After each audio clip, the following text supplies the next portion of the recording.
dire. Hein. Mais j'ai des signaux depuis le début jusqu'à maintenant qui me permettent de le dire. Et même celui qui pourrait proposer comme son candidat, je l'ai déjà à l'esprit. Mais ça n'engage que moi. Moi, je sais ce qu'il va faire. Et c'est pour cela que, si vous remarquez, ça c'est une analyse politique maintenant que je fais. Qu'elle soit filmée ou pas, je m'en fous. Mais c'est mon analyse. C'est pour cela que il souhaiterait, il va toujours se braquer, il ne va jamais réintroduire les personnes qu'il a éraillées pour permettre à son tantampion qui va venir là de gagner haut les mains.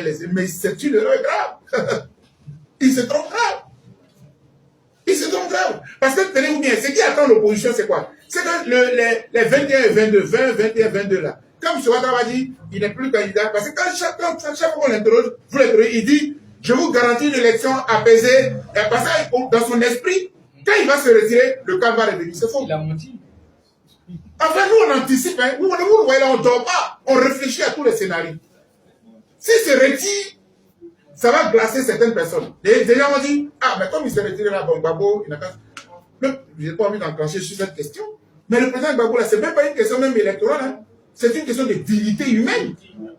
Le monsieur est fouetté dans son orgueil, dans son honneur, dans sa dignité. Et nos ancêtres se sont battus aux États-Unis. C'est Martin Luther King qui a fait que la ségrégation raciale a cessé. C'est une question de dignité. Ils n'étaient pas des hommes. Ils étaient des esclaves. C'est une question de dignité. Même on envoie à la CPI, ça ne fait pas plus mal que le fait qu'on dise qu'il n'est pas ivoirien. Et puis on a juste la liste là. C'est une blessure. C'est pour ça que la justice ivoirienne s'est trompée. C'est la CEI et le gouvernement. Parce que le juge, quand il a prononcé la condamnation à 20 ans, une condamnation injuste, il n'a pas écrit expressément qu'il est privé de ses droits civiques. Parce que la question des droits civiques est tellement importante que quand un juge veut t'en priver, dans la décision, là, il écrit. Ça n'a pas été écrit. Parce qu'on peut te condamner à 20 ans alors que tu votes. Il y a des gens qui votent en prison. On peut te condamner et puis tu peux voter. Mais le fait de l'avoir écrit expressément, c'était pour le blesser, pour l'humilier. Or, de vous à moi, il y en a qui sont venus d'ailleurs. Comment quelqu'un qui vient d'ailleurs peut dire que toi qui es d'ici, tu n'es pas de ce pays? Je crois que c'est ça. Moi, c'est la lecture de l'intellectuel que je fais. Je ne tombe pas dans les bassesses des gens qui sont moutons. Là. Donc, je voulais te dire que nous sommes constants. On a condamné le 3e mandat, on va condamner le 4e mandat. De façon claire. Et il n'y aura pas de 4e mandat. Et il n'y aura pas de 4e mandat. Cette année, il n'y aura pas de 4e mandat. Maintenant, si c'est sur le 4e mandat là, qu'on veut compter pour l'annuler, pour dire que la paix va revenir, mais aussitôt qu'on annule aussitôt qu'il n'est pas candidat, il faut que la CEI, là, on la casse. Ah oui, la CEI, là, elle sera cassée.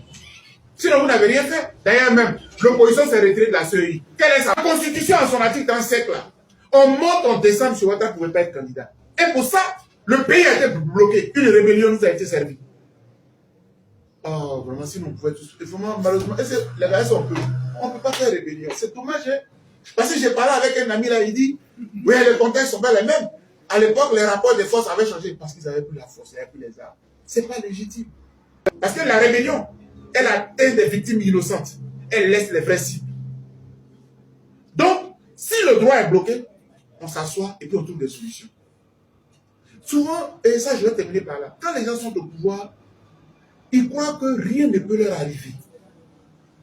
Parce qu'ils ont l'armée, parce qu'ils ont la police, parce qu'ils ont la gendarmerie. Et ils ne savent pas que parmi les milliers de policiers, de gendarmes, de militaires, là, ce sont des pères et des familles avec qui nous dormons tous les jours. Ils ne savent pas ça. Ils ne savent pas que les milliers de policiers, de gendarmes, de militaires, là, ce sont nos parents avec qui nous dormons tous les jours. Et tu ne peux pas avoir l'unanimité de tous ces gens-là de ton côté. Il faut arrêter de défier